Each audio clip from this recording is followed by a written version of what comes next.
जय शनिदेव। प्रिय दर्शकों, मैं राजेश जोशी आपका ज्योतिष जागृति केवल सत्य कार्यक्रम में आज फिर से स्वागत करता हूं। प्रिय दर्शकों, जैसा कि आप जानते हैं कि आजकल नवरात्रों के बहुत ही ज़्यादा शुभ मुहूर्त चल रहे हैं और मेरी कोशिश ये रहती है कि आपको इसके बारे में भी कुछ न कुछ विस्तृत रूप से जानकारी देता चला जाऊं, ताकि आप नवरात्रों के शुभ मुहूर्त पर भी पाठ पूजन करके नॉर्मल से ज़्यादा अच्छा फल ले सकते हैं। जैसे मैंने पहले भी आपको कहा था कि अगर आप अखंड ज्योत न जला पाए नवरात्रों में, तो कम से कम सुबह और शाम 2 टाइम देसी घी की ज्योत जला करके लक्ष्मी मैया की आरती पूजन ज़रूर कर लीजिए।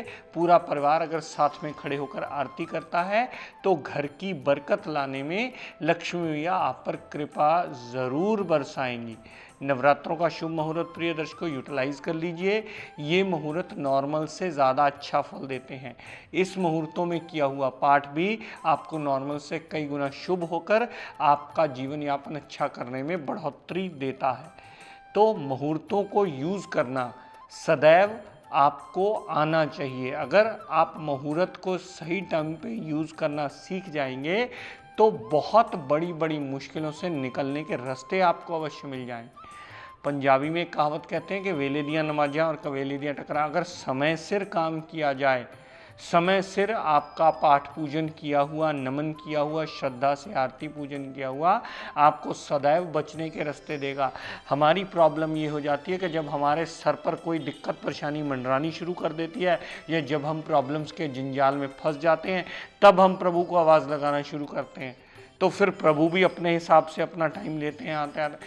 तो पहले ही किया जाए पाठ पूजन सिमरन, बड़ों का रिस्पेक्ट रिगार्ड, ताकि आप प्रॉब्लम आप तक पहुँचे ही नहीं। प्रॉब्लम इतनी कम हो जाए कि आपको जीवन यापन में मुश्किलें ना आएँ, आपका जीवन यापन आपको जीना दूभर ना करें।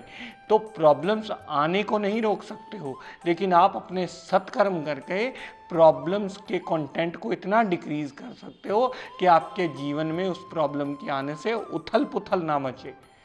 तो प्रिय दर्शकों, नवरात्रों में किया हुआ पाठ पूजन आपको नॉर्मल से ज़्यादा शुभ फलकारी होगा। इसे अवश्य कीजिए। नित्य नियम से और कुछ ज़्यादा ना कर पाएँ तो शाम को संध्या के वक्त ज्योत जला करके लक्ष्मी माता का आरती पूजन अवश्य करें। इससे ज़्यादा कुछ अगर करना चाहें तो ओम महालक्ष्मी नमः का मंत्रोच्चारण 108 मनके वाली एक माला किसी भी माला पर कर लें, चाहे रुद्राक्ष की, क्रिस्टल की, स्फटिक की, वो भी आपके लिए शुभ फलकारी होगी।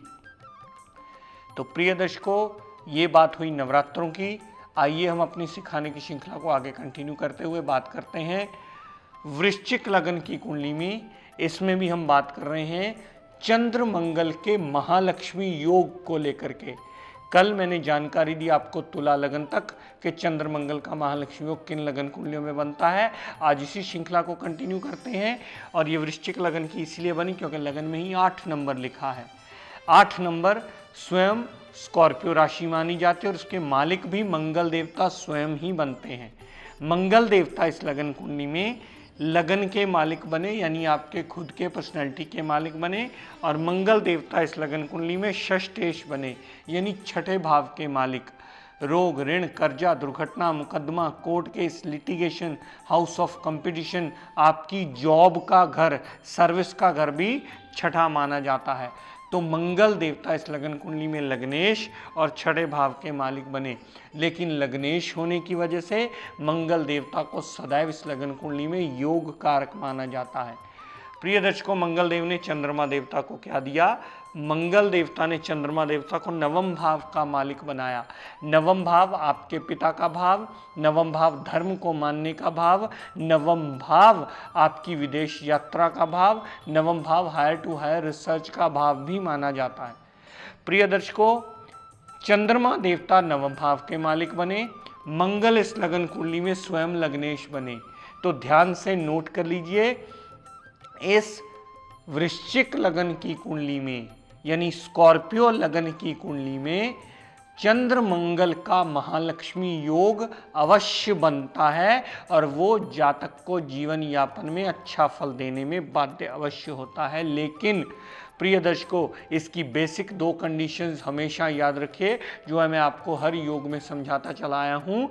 चंद्र मंगल का महालक्ष्मी योग तो इस कुंडली में बनता है, क्योंकि दोनों ही त्रिकोणाधिपति हैं। मंगल लगन का स्वामी है और चंद्रमा नवम भाव का स्वामी है, लेकिन वो किसी अच्छे भाव में पड़े होने चाहिए प्रिय दर्शकों। ये सबसे पहला नियम है। अगर अच्छे भाव में नहीं पड़े होंगे, 6, 8, 12 में पड़े होंगे, दोनों में से एक ग्रह नीच का हो जाएगा, तो चंद्र मंगल का महालक्ष्मी योग आपको कदापि भी रिजल्ट देने के काबिल नहीं बनेगा।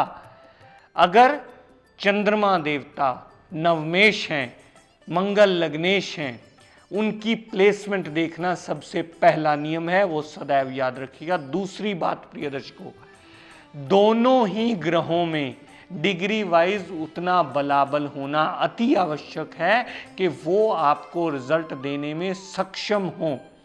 अगर दोनों ही लगन कुंडली में एक भाव में अच्छे प्लेसमेंट में पड़े हों, लेकिन चंद्रमा हो 0 डिग्री, मंगल देवता हो 15 डिग्री, तो ये महालक्ष्मी योग तो बन गया, लेकिन ये कभी फलित नहीं होगा, क्योंकि चंद्रमा रिजल्ट देने के कभी काबिल बने ही नहीं है। क्यों? क्योंकि चंद्रमा देवता डिग्री वाइज 0 डिग्री के हो गए हैं, जो कि अपनी दशा अंतर दशा में रिजल्ट देंगे ही नहीं। तो जो ग्रह आपको अपनी दशा अंतर दशा में रिजल्ट ही ना दे, वो महालक्ष्मी योग बना करके पॉजिटिव कैसे हो सकता है? जिस ग्रह में इस बात की क्षमता ही ना हो कि वो किसी भी किस्म के रिजल्ट दे, और हम उसे विवेचन करते समय पॉजिटिव कह दें, तो ये हमारी सबसे बड़ी भूल होगी, ये हमारे विवेचन की सबसे बड़ी गलती होगी। इस बात को सदैव स्मरण रखना होगा दर्शकों।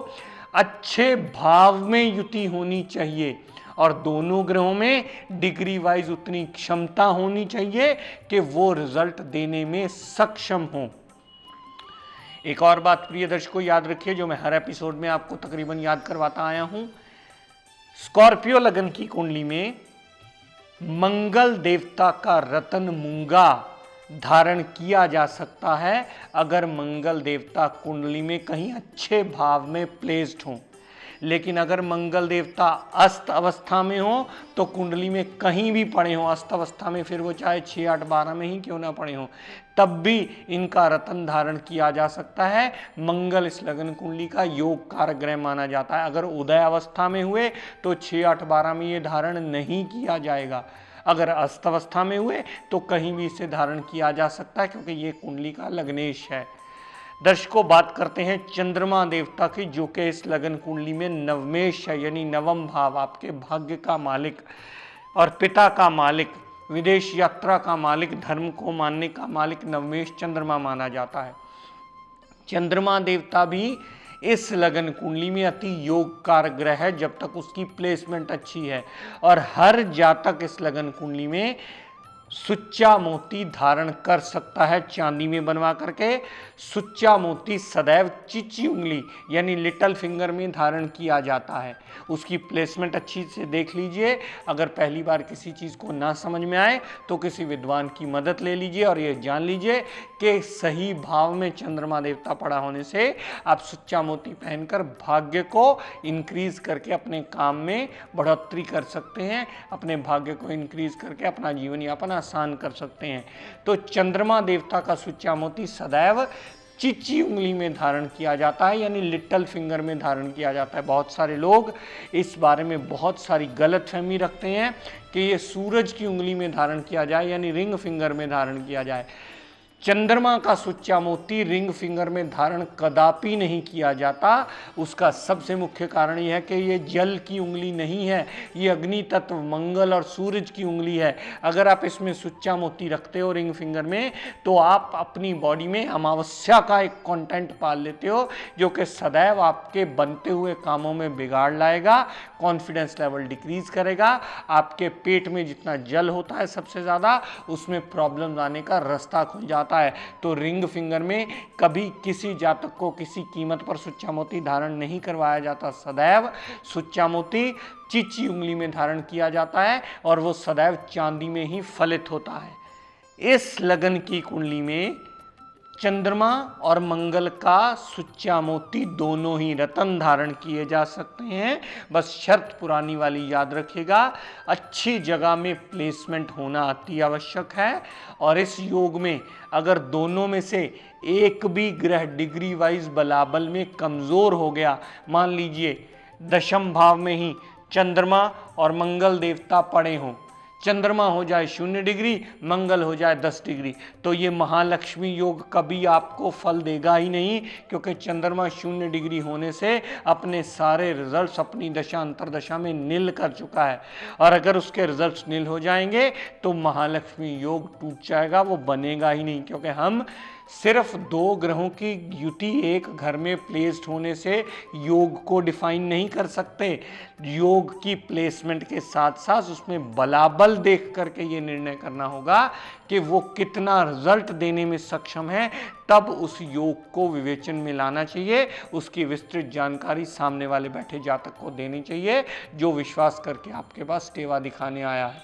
तो विशेष रूप से इस बात का ध्यान रखना चाहिए कि जिस ग्रह की युति के योग की आप बात कर रहे हैं, उस ग्रह के युति का प्लेसमेंट अच्छा होना चाहिए। उन दोनों में डिग्री वाइज बलाबल होना अति आवश्यक है, ताकि जिस योग की आप जानकारी दे रहे हैं उसका जातक सामने वाले बैठे को फल भी मिले।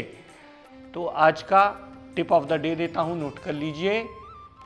प्रिय दर्शकों, घर में जब एक मेहमान आता है तो हो सकता है आपका नज़दीकी रिश्तेदार हो सकता है मित्र हो, जानने पहचानने वाला हो, लेकिन हर एक की बॉडी की आभा कितनी अच्छी या कितनी बुरी है, वो आपके लिए कितना अच्छा सोचता है या कितना बुरा सोचता है, इस बात का विवेचन करना आपके लिए बहुत कठिन कार्य हो जाता है। हो सकता है आपका कोई बहुत ज़्यादा सगा रिश्तेदार हो, लेकिन सोच आपके लिए कभी अच्छी ना रखता हो सकता है वो आपकी तरक्की से जलता हो, आपकी घर की बरकत को देख करके परेशान होता हो। तो जितने भी जातक आते हैं, हो सकता है उनकी बॉडी में नेगेटिव ऊर्जा भी हो, पॉजिटिव ऊर्जा भी हो। जितनी भी घर में वो नेगेटिव ऊर्जा लेकर के आपके घर में आता है, वो आपके घर में नेगेटिव ऊर्जा दिक्कत परेशानियां देती है। तो इसका हल आप क्या कर सकते हैं, घर के मेन डोर पर कोई भी ऐसा चिन्ह लगाएं, चाहे ओम का लगाएं, चाहे स्वास्तिक का लगाएं, चाहे त्रिशूल का लगाएं, चाहे इक्यमकार का लगाएं, जो भी चिन्ह आपको पसंद हो, इजीली अवेलेबल हो जाए, घर के नेम प्लेट के साथ बाहर उसे लगाएं, ताकि नेगेटिव ऊर्जा बाहर की बाहर ही नील हो जाए। तो प्रिय दर्शकों, आज अपनी वाणी को यहीं विराम देता हुआ हम सब के लिए मंगल कामना करता हुआ शनिदेव से ये प्रार्थना करता हूँ कि हे शनिदेव हम सब पर अपनी कृपा दृष्टि दया दृष्टि सदैव बनाए रखें। जय शनिदेव। प्रिय दर्शकों, आप सब लोगों के लिए बहुत बड़ी खुशखबरी, आज वो दिन आ गया है जिसका आप बहुत देर से बड़ी बेसब्री से इंतजार कर रहे थे। हमारे इंस्टीट्यूशन ने एडमिशन्स ओपन कर दी हैं। आप में से जो भी जातक इस विद्या को सही दिशा में सीखने के इच्छुक हों, वो हमारे इंस्टीट्यूशन से फॉर्म कलेक्ट कर लें और भर के हमें दे दें। ये इसका टाइमिंग शाम को 5 से 8 बजे के बीच रहेगा। आप 5 से 8 बजे के बीच आकर के अपना फॉर्म कलेक्ट कर सकते हैं। इससे अधिक जानकारी के लिए आप हमारे इंस्टीट्यूशन में फ़ोन करके विस्तृत रूप से इसकी कोई भी क्वेरी हो आपकी, वो पूछ सकते हैं, ताकि आप सही मायने में इस दिशा से लाभ उठा सकें। जोशी एस्ट्रो ज्ञान गंगा ग्रुप की ओर से हर साल की तरह फ्री ज्योतिष कैंप 25/11/2012 को सुबह 11 बजे से शाम 5 बजे तक 30L मॉडल टाउन लुधियाना में लगाया जा रहा है, जहां पर आपकी सभी समस्याओं का समाधान माहिर ज्योतिषों द्वारा किया जाएगा।